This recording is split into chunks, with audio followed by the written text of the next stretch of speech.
Leader جو ہے وہ بنا دیا گیا ہے. سو بیسکلی عمران خان صاحب جس طرح وہ چاہتے تھے کہ دونوں جن رہنماؤں کو انہوں نے نامنیٹ کیا تھا کہ وہ مذاکرات کریں, وہ لیڈر آف دا اپوزیشن بنے, دونوں کا تعلق جو ہے وہ عمران خان صاحب کی جماعت سے نہیں ہے, پی ٹی آئی سے تعلق نہیں ہے. ایک کا تعلق جو ہے وہ پی کے میپ سے ہے اور ایک کا تعلق جو ہے مجلس وحدت مسلمین سے ہے.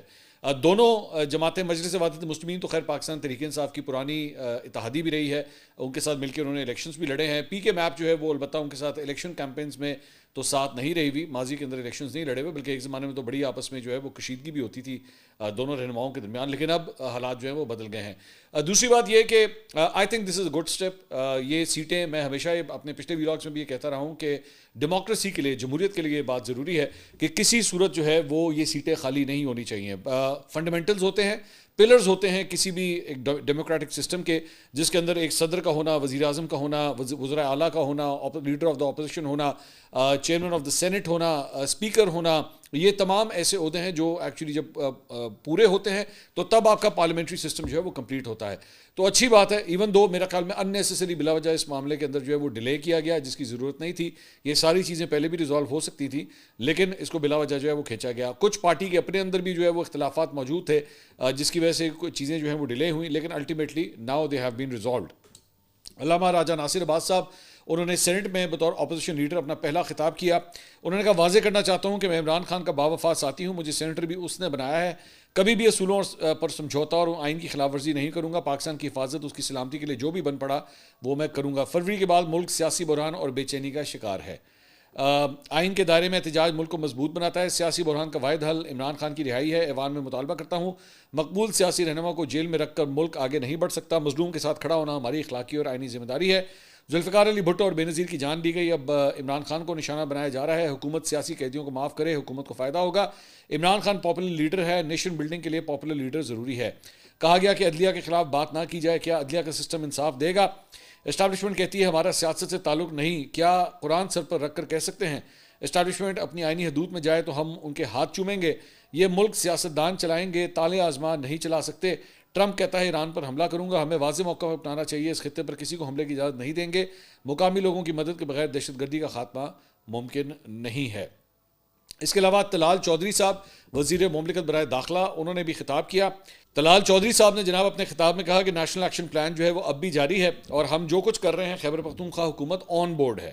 اب یہ بہت بڑی سٹیٹمنٹ ہے جو طلال چودھری صاحب نے جو فلور آف دا ہاؤس دی ہے, کیونکہ ہمیں تو یہی بتایا گیا تھا کہ جناب صوبائی حکومت جو ہے وہ ایکچولی ٹوٹلی اگینسٹ جا رہی ہے اس کے, اور وہ کسی صورت جو ہے وہ آپریشن نہیں کرنا چاہتی یا اس کی اجازت نہیں دینا چاہتی. لیکن طلال چودھری صاحب کہہ رہے ہیں کہ جی ہم جو کچھ بھی کر رہے ہیں اس وقت وادی تیرا کے اندر, اس کے اندر چیف منسٹر یا صوبائی حکومت جو ہے وہ آن بورڈ ہے. انہوں نے کہا جس علاقے کا ذکر تحریک انصاف والے کر رہے ہیں کہ وہاں پر ایکشن ہو رہا ہے, وہاں پر کوئی بھی ایکشن ایک معاہدے کے بعد کیا گیا ہے. نیشنل ایکشن پلان پر ابہام پیدا کیا جا رہا ہے. اب جو ایکشن ہو رہے ہیں وہ ان کے محبوب وزیر اعلیٰ کے فیصلوں کے بعد ہو رہے ہیں. جو لوگ ہمارے جوانوں کے سر فٹ بال بنا کر کھیلیں ان سے ہمدردی نہیں ہو سکتی. ایکشن ہوگا ہوگا ہوگا, یہ سب ان کی مشاورت سے چل رہا ہے. کے پی کے تحریک انصاف حکومت کی نالائکی کی وجہ سے چل رہا ہے. کے پی کے میں سیف سٹی اور فورنزک لیب نہیں ہے. یہ سیاسی بیانیاں بنا رہے ہیں. ان کیمرہ سیشن میں یہ نہیں آتے, سیکیورٹی کے اجلاسوں میں یہ نہیں آتے تو کس کو بتائیں؟ آپ کی نالائکی کی وجہ سے پورا پاکستان اس دہشت گردی کا شکار ہوتا ہے. ایک بات ذہن میں رکھ لیں, آپ کی سیاست بچانے کے لیے کوئی ایکشن نہیں رکے گا. میں اس جگہ کا بتا دوں گا جہاں وزیر اعلیٰ کے پی کے نے آئی جی اور چیف سیکرٹری کو بلا کر کہا کہ اگر ہم دہشت گردوں کے خلاف لڑیں گے تو ہم اے این پی بن جائیں گے. اب یہ بہت بڑا الزام ہے جو وزیر مملکت نے سہیل آفریدی صاحب کے اوپر لگایا, بلکہ میرے خیال میں تو ایک پورا پنڈورا باکس ہے کہ انہوں نے کہا ہے کہ جی ہم دہشت گردوں کے خلاف اس لیے ایکشن نہیں لے سکتے ورنہ ہمارا حال بھی وہی ہوگا جو اے این پی کے ساتھ ہوا. اس میں مطلب ایک بات تو ان کو بھی اس بات کا آئیڈیا ہے کہ اے این پی کو جو ہے دہشت گردوں کی جانب سے کس طرح ٹارگٹ کیا گیا, تو انہیں اس بات کا ڈر ہے کہ کہیں ہمارے ساتھ بھی جو ہے وہ ایسا نہ ہو. آگے کہتے ہیں جی اب کہہ رہے ہیں کہ ہمارا وزیر اعلیٰ بہت پڑھا لکھا ہے, آپ تو بزدار کو بھی وسیم اکرم پلس بولتے تھے. مجھے اس پڑھے لکھے نوجوان سے خیبر پختونخوا میں کام چاہیے. اس کے علاوہ رانا ثناء اللہ صاحب نے جناب سینٹ میں بیان دیا. انہوں نے کہا جی اپوزیشن لیڈر سے کہوں گا کہ کیا آر ٹی ایس کے واقعے کو بھول گئے, ماضی میں الجھے رہنے کے بجائے آگے بڑھنا ہوگا. ہمیں الیکشن سسٹم کو بہتر کرنا چاہیے. کیا پی ٹی آئی دور میں سیاسی قیدیوں کو سیاسی تسلیم کیا گیا؟ ماضی میں ہماری قیادت کو سزا دینے کے لیے عدالتوں کو مجبور کیا گیا. کیا 8 فروری جیسے معاملات پہلے نہیں ہوتے رہے؟ کیا دوسری پارٹیوں سے لوگوں کو اٹھا کر اپنی جماعت میں شامل نہیں کیا گیا؟ کیا لوگوں کو نہیں کہا جاتا تھا کہ یہ منشیات سمگلرز ہیں؟ جو مساق جمہوریت کے باوجود ایک شخص کہتا تھا میں نہیں چھوڑوں گا. کیا سیاسی لوگوں کو پہلے جیلوں میں نہیں ڈالا گیا؟ آئیں بیٹھے جہاں سے آپ شروع کرنا چاہتے ہیں شروع کریں. تو رانا ثناء اللہ صاحب جو بڑا پازیٹیو جو ہے وہ بیان دے رہے ہیں، بار بار مذاکرات کی جو ہے وہ بات کرتے ہیں. میرے خیال میں اس سلسلے میں اپوزیشن کو بھی جو ہے رانا ثناء اللہ کے ساتھ جو ہے وہ کوآرڈینیشن کرنی چاہیے. اس کے علاوہ Khyber Pakhtunkhwa security work shop کے جناب شرکا سے وزیر اعظم شہباز شریف نے خطاب کیا. انہوں نے کہا افغانستان سے لوگوں کو لا کر بسانے کا فیصلہ فاش غلطی تھی. ملک میں دہشت گردی بڑھنے کی وجہ یہی ہے. سب جانتے ہیں کہ سوات سے سینکڑوں دہشت گردوں کو کس نے رہا کیا. دشمنوں کے ساتھ آواز ملا کر پاکستان کے خلاف جو ہے وہ زہر اگلا جاتا ہے. اس کے علاوہ جناب army chief of defence forces اور فیلڈ مارشل نے نیشنل پولیس اکیڈمی کا دورہ کیا. سید عاصم منی صاحب نے پولیس اکیڈمی کے افسران سے ملاقات کی. اس موقع کے اوپر وزیر داخلہ محسن نقوی اور وزیر مملکت برائے داخلہ طلال چودھری بھی موجود تھے. وہاں پہ نیشنل پولیس اکیڈمی پہنچنے پر کمانڈر کی جانب سے فیلڈ مارشل کا گرم جوشی سے استقبال کیا گیا. آرمی چیف نے پولیس مارٹرز مونیومنٹ کے اوپر جو ہے وہ پھول چڑھائے اور شہداء کے لیے فاتح خوانی کی. ان پولیس اہلکاروں کو خراج عقیدت پیش کیا جو امن قائم رکھنے، قانون کی بالادستی یقینی بنانے اور عوام کی حفاظت میں اپنی جانیں قربان کر چکے ہیں.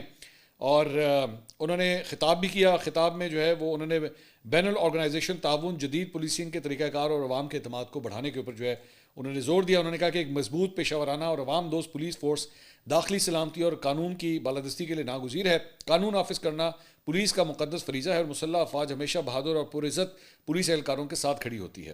محمود خان اچکزئی صاحب نے جناب ایک ٹویٹ کیا. انہوں نے کہا حکومت سے کہتا ہوں کہ اقوام متحدہ سے درخواست کریں کہ ہمارے اور افغانستان کے ایک دوسرے سے خدشات ہیں. افغانستان سمیت ہمارے ارد گرد ہمسایوں کی گول میز کانفرنس بنائیں. آپ اس کانفرنس میں ثبوت سامنے رکھیں، معاملہ طے کریں اور سیکورٹی کونسل کے ممبر ممالک کو ضمانتی بنا دیں.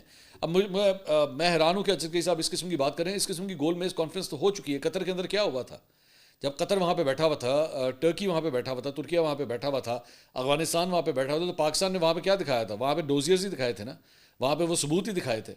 تو آئی ڈونٹ نو، مجھے بار بار مطلب یہ جو ایک فیلنگ آتی ہے دوسری سائڈ سے، جو بار بار یہ کہہ دیا جاتا ہے کہ جناب نہیں ہمیں تو پتہ ہی نہیں ہے، ہمیں تو ثبوت ہی نہیں دیکھے. بھائی آپ نے نہیں دیکھے، آپ گنڈا پور صاحب سے رابطہ کر لیں. علی امین گنڈا پور صاحب نے دیکھے ہوئے، ان کا تو بیان آ چکا ہوا ہے. انہوں نے انصار عباسی صاحب کو انٹرویو دیا ہے کہ جی میں نے تو ثبوت دیکھے ہوئے. صوبائی حکومت جو ہے ان کے پاس بھی ہیں، وفاقی حکومت کے پاس بھی ہیں. لیکن اگر کسی نے نہیں دیکھا تو شاید ان لوگوں نے نہیں دیکھا. میری حیرانگی ہے کہ وہ بار بار اس طرح کی بات کیوں کرتے ہیں. اس کے علاوہ قومی اسمبلی کے اجلاس میں جناب تحریک انصاف کے ایم این اے اقبال آفریدی اور خواجہ آصف کے درمیان جو ہے وہ سخت جملوں کا تبادلہ ہوا. اقبال آفریدی نے خواجہ آصف کی تقریر کے دوران بغیر مائک کے جو ہے وہ تقریر شروع کر دی. خواجہ آصف نے کہا کہ سسٹم ٹھیک کرنا ہے تو لوکل گورنمنٹ کو با اختیار بنانا پڑے گا. اس پر اقبال آفریدی نے کہا کہ آپ اختیارات کی بات کر رہے ہیں، خیبر پختونخوا میں آپریشن کون کر رہا ہے؟ وزیر دفاع نے کہا جی بالکل آپریشن ہم ہی کر رہے ہیں. اقبال آفریدی نے کہا کہ ہم آپ کو رلائیں گے، میرا وعدہ ہے آپ سے. خواجہ آصف نے جواب میں کہا کہ آپ کے لیڈر نے بھی کہا تھا کہ ہم آپ کو رلائیں گے، تم کھڑے ہو کر خود رو رہے ہو. تو آپس میں جو ہے وہ جملہ بازی جو ہے وہ اس طرح کی. دیکھیں میں ہمیشہ یہ بات کہتا ہوں کہ اخلاق کے دائرے میں رہتے ہوئے اسمبلی کے فلورس کے اوپر یہ جملہ بازی چلتی رہے، ڈزنٹ میٹر، اس سے کوئی فرق نہیں پڑتا. لیکن ایٹ لیسٹ یہ اینگر وینٹ کرنے کے لیے، اپنے جذبات نکالنے کے لیے کم از کم آپ کے پاس فلور تو ہے. کم از کم ایسا تو نہیں ہو رہا کہ محلاتی سازشیں ہو رہی ہوں، کسی کی جو ہے وہ کرسی چھیننے کی خاطر جو ہے وہ پس منظر کے اندر اس قسم کی حرکتیں ہو رہی ہوں. ڈیموکریسی کا نام ہی یہی ہے. آپ جا کے کسی بھی ویسٹرن ڈیموکریسی میں چلے جائیں، سارے ایک دوسرے کے بارے میں جو ہے وہ سخت سے سخت بیانات دیتے ہیں، لیکن on the floor of the house یہاں پہ ہوتا ہے سب کچھ. یہ آپ لوگوں کی اسٹرینتھ ہے. اس کے علاوہ جناب خواجہ آصف صاحب نے قومی اسمبلی میں اپنے خطاب کے دوران کہا کہ حقیقت یہ ہے کہ 18ویں ترمیم ڈھکوسلا ثابت ہوا ہے. با اختیار اور فعال مقامی حکومتوں کا نظام ناگزیر ہے. آمریت کے ادوار میں بھی مقامی حکومتیں چلتی رہیں. چین کے صدر بھی مقامی حکومتوں سے ہوتے ہوئے حکومت تک پہنچے ہیں. 28ویں ترمیم میں مقامی حکومتوں کو با اختیار بنانے کا مؤثر سسٹم تجویز کیا ہوا تھا.